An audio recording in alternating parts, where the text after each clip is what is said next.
Hi, everyone. Welcome to webinar number 2. And tonight I'm really excited because tonight we're going to talk about my favorite topic of all and an issue that I'm finding to be one of the main, most frequently found root causes of almost all health imbalances.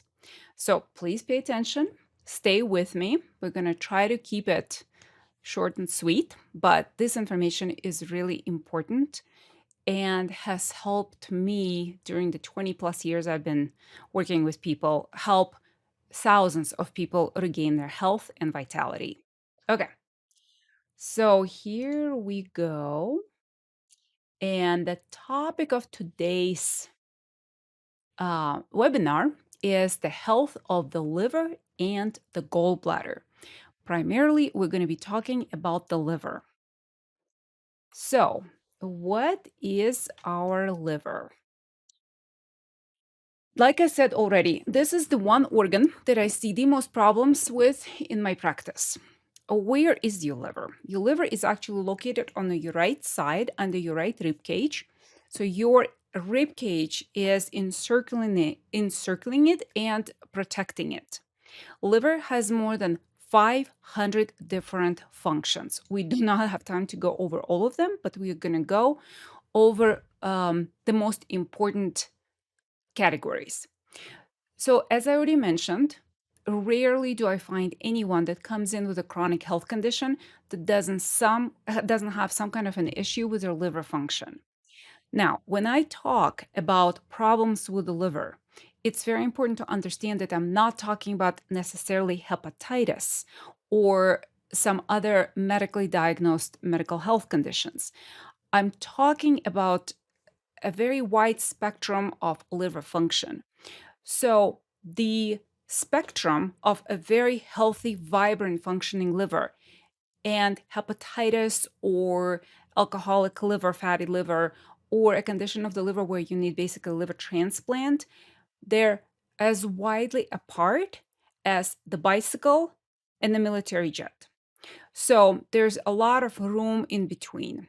And when I talk about, if you're thinking about liver from the point of view of medical condition, usually it gets diagnosed through something called liver enzymes. And if you've ever had a regular blood test, those two tests will show up on your blood work as AST and ALT. Now we have a little reference range over there on your slides, and you will see that the reference range is between 12 and 37, and that varies between labs for AST and 15 to 65 for ALT. The truth is, for optimal health, both of those numbers need to be under 25. If they're starting to creep up, there is some kind of an issue. So, most of the time, when I find problems with the liver in people, people will say, well, my liver enzymes are fine. So, my doctor said it's great. Here's what you need to understand those two enzymes are actually located inside your liver cells. By the way, your liver cells are called hepatocytes. So when those numbers are starting to go up, it literally means that your liver cells are falling apart. They're dying. So most often that, of course, happens with infection, mostly viral infection, and that's where the term hepatitis comes in. So hepatitis refers to two different things. One is a liver virus, and another one is just inflammation of the liver. So this is kind of an acute situation. It definitely needs medical attention. And this is not what we're discussing today. Today, we're going to be talking about functional disorders. And honestly, on some level, they pretty much affect everybody today. And the sooner you will actually do something about it, the sooner you're going to feel much, much better. So, a little bit about the liver functions now. Well, quite a lot, actually. The first one is filtering the blood. Your entire blood supply goes through the liver every 20 minutes. Liver is so heavily vascularized, which means it has so many blood vessels that almost third of your blood supply is in the liver at any given point in time. Now, I want you to think about how tiny relatively to your size your liver is, right? But third of your blood is in the liver. That's how important it is. Now, when it filters the blood, it will attempt to get rid of all your endotoxins, which are toxins that are produced internally, chemicals that you potentially are exposed to, infections that a lot of us suffer from, hormones, and all kinds of other things that are not supposed to be in your blood. The other part of the liver, it's a huge clearinghouse. Chinese medicine calls the liver the great general because everything that you get, that you put into your mouth, your food, your drink, your supplements, nutrients, has to go through the liver. And then liver decides, okay, this vitamin is going to go help you with your hair. This mineral is going to help you with your bones. This specific amino acid is going to help you with your immune system. But the liver has to make that decision. So understand that your liver has to be in relatively good shape before you start taking supplements. And that is why sometimes people say, well, I take supplements, I take this and that, and I never notice any difference. What is the point of taking supplements if your digestive system and your liver are not functioning properly? Fix those first, and then you're going to benefit from supplements. And of course, supplement quality is also extremely important. We need nutrition, but a lot of supplements, because it is a big business, supplement quality is not always the best. So you're trying to help the liver, you're trying to help your health, and then you take the supplement that's full of all kinds of additives and all kinds of fillers and junk in there. So you have to be careful about which brands you buy. The next function is blood sugar. And this is an interesting one because a lot of times people will come in with complaints about hypoglycemia or diabetes. And I start talking to them about their diet. And they honestly just do not eat that much sugar. They're very health conscious. Their diet is primarily meat and vegetables. They don't have any high fructose corn syrup in their diet. So their diet is really, really clean. And yet, the numbers show that they are pre diabetic or already diabetic. You have to understand that your blood sugar control comes from both pancreas and liver.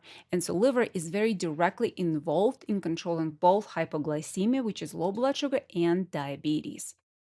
Another interesting function of the liver that trips up a lot of people is it controls your thyroid. So your thyroid, which is a little gland right here, makes a hormone called T4. And most people heard about the thyroid because it's very closely involved with metabolism. It helps you lose weight. It helps you produce energy. So it's a very important gland. And a lot of times they get the blood test back and the thyroid looks okay, but they're exhausted. They have all the symptoms of thyroid deficiency. Well, you need to know that thyroid makes a hormone called T4. T4 doesn't do anything in the body. It actually has to go to the liver and get activated to the hormone of T3. And you can see that if liver is having trouble, then that conversion does not go forward. And so you're going to have all the symptoms of thyroid deficiency while your numbers are looking fine and nobody can figure out why you feel poorly. Next function, again, a very important other function is immune system. So liver actually synthesizes something called complement proteins, and it also regulates protein synthesis, which helps fight infections.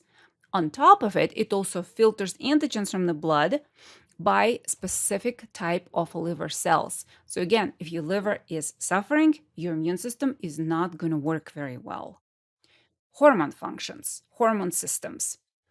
Liver actually controls your steroid hormones.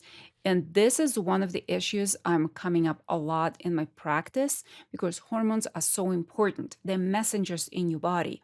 And a lot of times people will come in and they'll complain of estrogen, having too much estrogen, for example. Too much estrogen, not enough testosterone, or not enough progesterone, partly because they're really stressed, partly because of chemicals that they're exposed to. There's a lot of causes for this. But one thing that nobody talks about is the fact that your liver is responsible for clearing your hormones out of the body. So the way it works is you make your sex hormones, you make your estrogen, your progesterone, your testosterone. They are supposed to do whatever they're supposed to do in the body.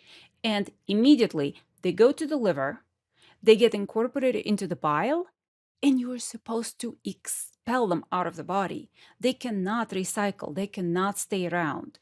So if your liver is congested, if your liver is having hard time guess what? Your hormones will continue recycling. Now, we're going to talk more about hormones in upcoming webinars because it's such a common problem for people. However, just for now, bear in mind that you cannot regulate your hormonal system if you're having problems with liver. Next function is metabolic. So, liver is responsible for carbohydrate metabolism. What does it do? Well, it takes the carbohydrates that you eat and converts them into glycogen. Glycogen is a storage form of sugar in your liver. And then liver also, of course, breaks them down when your blood glucose starts to go down and you need to raise it. So it goes into glycogen, breaks it up, and your blood sugar comes up. It is responsible for your lipid metabolism. Things that you eat, like carbohydrates that you take in, it transforms them into ketones or triglycerides. And a lot of times when people run lipid panels and you're going to see your high triglycerides, that has to do with liver's inability to utilize your carbohydrates. So it overproduces your triglycerides. So when you have high triglycerides, it directly points to the problem with liver function. Protein metabolism.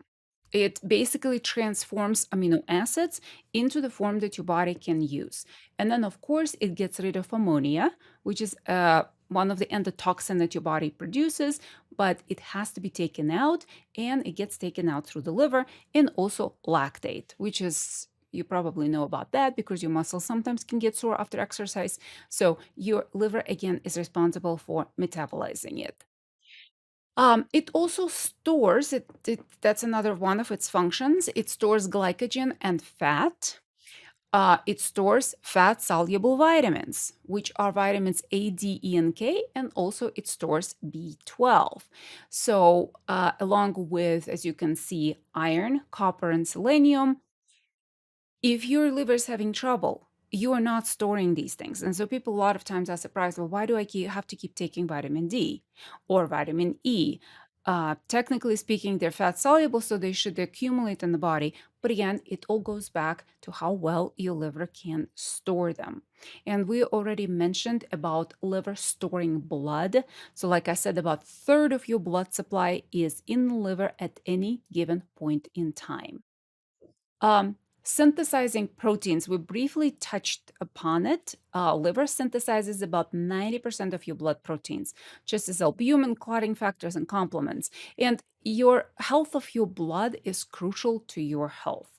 Chinese call blood a river of life, and it truly is. It is like a river. It brings all the nutrients and oxygen to all of your tissues. And if you have good supply and oxygenation to your cells and tissues, you're going to be in fantastic health. Excretory function. So, what does that mean? Your liver gets rid of bile acids. It produces them and then gets rid of them. It also is supposed to excrete cholesterol.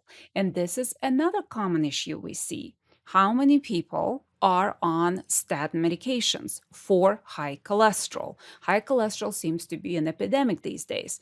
Well, what people don't know is that your liver is responsible for getting rid of it. So when you're taking medications, what are you doing? You are stopping the synthesis of cholesterol, but you can't get rid of it. And a lot of times the danger with high cholesterol is not the cholesterol itself, it's the oxidized cholesterol. So again, it's just like with steroid hormones, you're supposed to produce them, they're supposed to do their job, and then your liver is supposed to get them out of you. It's supposed to get rid of bilirubin. Bilirubin is a calcified form of bile. So you probably, a lot of you have heard about jaundice in babies, or not just babies. Some people have this yellowish tinge to their skin and eyes. And when people get really sick, they sometimes get full-blown jaundice with hepatitis because the liver cannot get rid of bilirubin and it accumulates and gives you that kind of yellowish tinge. It gets rid of some ions, primarily sodium. So if you have problems with sodium, for example, like edema, blood pressure, that also strays back to the liver. It gets rid of certain drugs and also very important heavy metals, such as lead, arsenic, mercury, and cadmium. And I'm sure you've heard that at this day and age, pretty much all of us are constantly exposed because the environment is extremely polluted with these heavy metals. So healing your liver will seriously go probably the longest way and have the biggest impact on your complaints and conditions. Very important to also understand that almost all cells in the body, well, not almost, all of your cells in the body constantly rebuild yourself. And this is such a beauty of our body. Theoretically, your body should be able to heal just about anything because every day you lose millions and millions of cells and you get new ones. So your organs take certain time, but they basically turn over. So 18 months from now, you're going to have an entirely new liver. So if you do things right, it will take you about that long, but in 18 months, you're going to have new liver. So if you start a program, you kind of need to stick to it for a long haul, even though I sometimes see a difference when we start supporting liver within days in people. Um, so the question is, well, why is everybody liver so stressed out? The first issue we're going to talk about is quite fascinating to me. So we're going to talk about bile production. Bile is a clear amber liquid. Your liver, when it's healthy, is supposed to produce in adult about 1 to 2 quarts every single day. So that's a lot of bile. That bile then gets collected in the gallbladder and concentrated to about 10-15 times. Then every time you eat something, your gallbladder contracts, squirts a bunch of bile out that mixes with your food, helps you get rid of toxins and absorb fat-soluble vitamins and fats. Now, the thing about bile, though, is its production is dependent on an amino acid called taurine. Without taurine, we physiologically cannot produce bile. So what is taurine? Well, taurine is an amino acid. Like I said, it's found in a lot of proteins. Almost all proteins will have taurine. And you say, well, I'm eating proteins. Why would I be deficient in it? Oh, problem is taurine is a sulfur-containing amino acid. When you heat sulfur-containing amino acids, you destroy them. So we cook our food. Would I recommend you guys eat raw meat, raw fish? If you watched any of my videos, you know that I'm very, very much against that because, especially fish, because there's such a humongous parasitic issue. And most people do not have a digestive system strong enough to kill those parasites off. So parasitic infections are a big problem. And that's why cooking the meat, especially, is that very much important. But the problem is there's always a price you have to pay for everything. So what happens is we destroy the taurine, and even though we eat really well, sometimes we just do not have enough. Taurine also serves as a common neurotransmitter for your brain. So if you happen to be under higher stress or your brain just tends to be more excitatory, it will use available taurine, and liver a lot of times will not get enough. So that's lack of taurine is one of the biggest problems with leading to low bile production.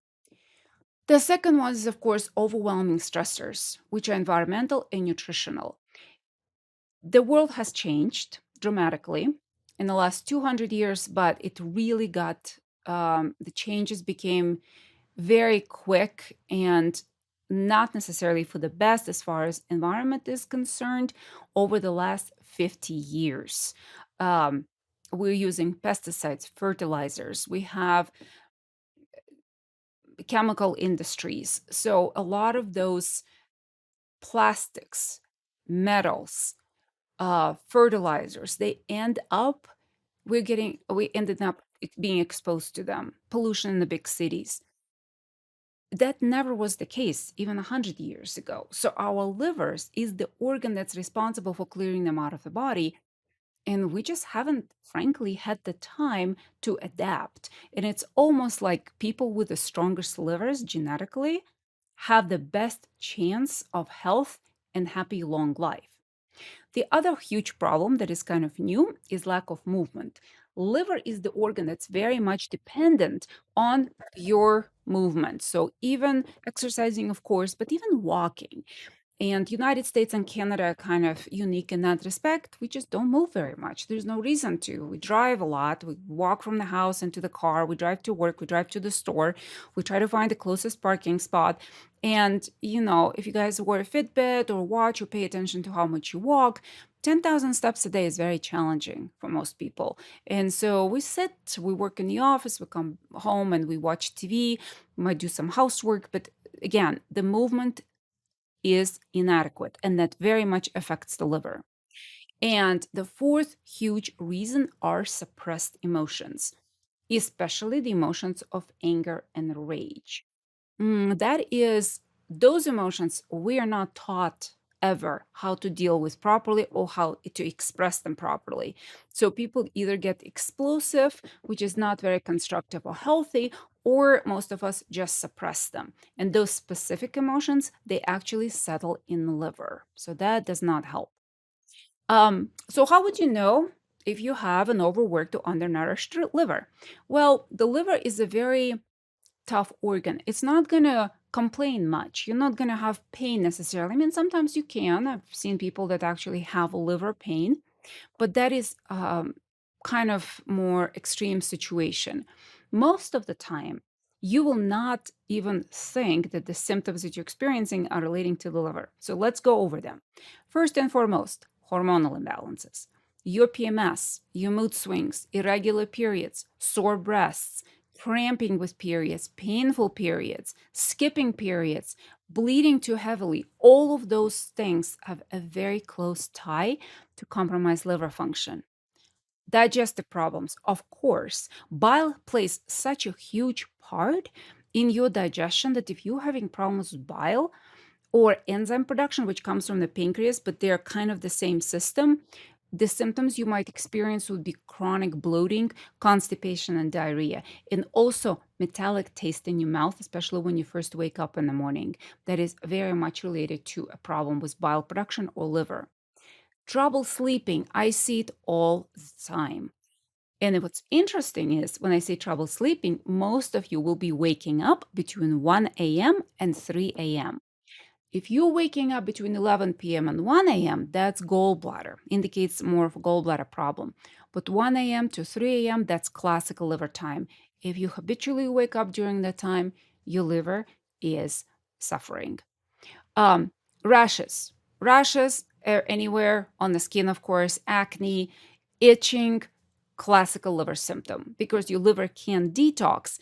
And what happens is your skin takes over. Um, Joints and muscle pain. A lot of rheumatoid arthritis cases actually underlying them, you have an issue with the liver. Emotionally, you're going to be more angry, frustrated, irritable. Um, Abdominal pain, yes, you can have a little bit of that for sure, front or back or both, kind of deep aching. And then as far as signs on the body, you can have dark circles under your eyes and kind of the yellowish tinge to the skin. Also, people start forming little red dots on their skin. They're called angiomas. That's also a sign of congested liver. So, if you're having problem with bile production and letting go of bile, here are the symptoms that you might experiencing. Nausea and constipation are huge. So if you're chronically nauseous, of course, that could also be related to the stomach, but most of the time I end up finding an issue with the gallbladder and bile flow. Gallstones, gallbladder sludge, huge problem. Inability to lose weight, bitter taste in the mouth, being bloated all the time, reactions to food and supplements. That's another common one. You eat certain foods your whole life, and then all of a sudden, one day you wake up and you're starting having allergic reactions. Or you take a supplement that's supposed to be great for you, and for some reason, your body gets really upset. You have an allergic reaction. Again, it's the liver. By the way, forgot to say that liver is also responsible for histamine elimination. So, those of you guys that suffer from airborne allergies, that's one of the huge problems is the fact that you just cannot get rid of histamine, and it's liver's job. So look at your liver's health. Fatigue, huge. Your liver is not detoxing, so you have all of those toxins basically constantly recirculating. Dry skin, headaches and migraines, hair loss, acid reflux. A lot of times, acid reflux will come from the liver, not from your stomach. Yellow or clay colored stools, that one is a very typical one for problems of with releasing bile. So you might have sludge or you might have stones. You might really want to get that either ultrasound down or look into it, because what makes your stools brown is bile. When bile is not flowing properly, your stools will be more yellow clay colored, and then shiny, greasy stools because you cannot process fats well. So now that we've talked a little bit about the liver, and hopefully you understand that liver is crucial for your health, what can we do right away? So, outside of really cleaning up your lifestyle, and I talk a lot about it in my videos, so that's point number two. You want to take the toxic burden off. So, how avoid as many chemicals as you can possibly control? Can you avoid all of them? No, not probably likely unless you go to an island and to a tropical island, and completely isolated. But even then, anywhere where there's civilizations, there's probably going to be some amount of toxicity there. But at least, like I said, things you can control, like chemicals, cleaning chemicals, pesticides in your food, cosmetics, seed oils are horrible. Seed oils basically plug up and congest the liver. Beauty products, chemical additives, alcohol and smoking, of course. Try to cut those down to a minimum. Artificial flavors, artificial sugars, keep the sugar consumption down. There's a very important point to make about the chemicals, because a lot of times people will argue, oh, this chemical has been around forever, and there's really no proof that this chemical does anything to your health, or you have to consume a lot of this chemical for it to have an effect. Remember something, there's such a concept called synergistic effects of chemicals. Are we ever exposed to one chemical only? No, no. I mean, what does EPA say? We have hundreds and hundreds of them. We're exposed on a regular basis. I want you to think about something. Those chemicals really have not been studied long term.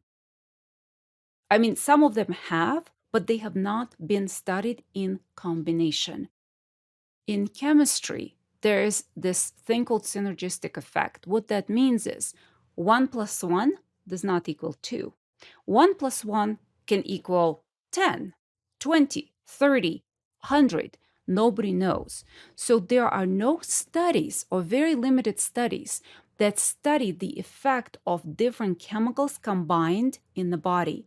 Not only that, it's also how those different chemicals combine and how they affect your particular body. Don't forget, we also do have genetics. So certain people are more predisposed to having problems with certain chemicals. And again, nobody studies it, so we don't know. So avoid as many as you possibly can.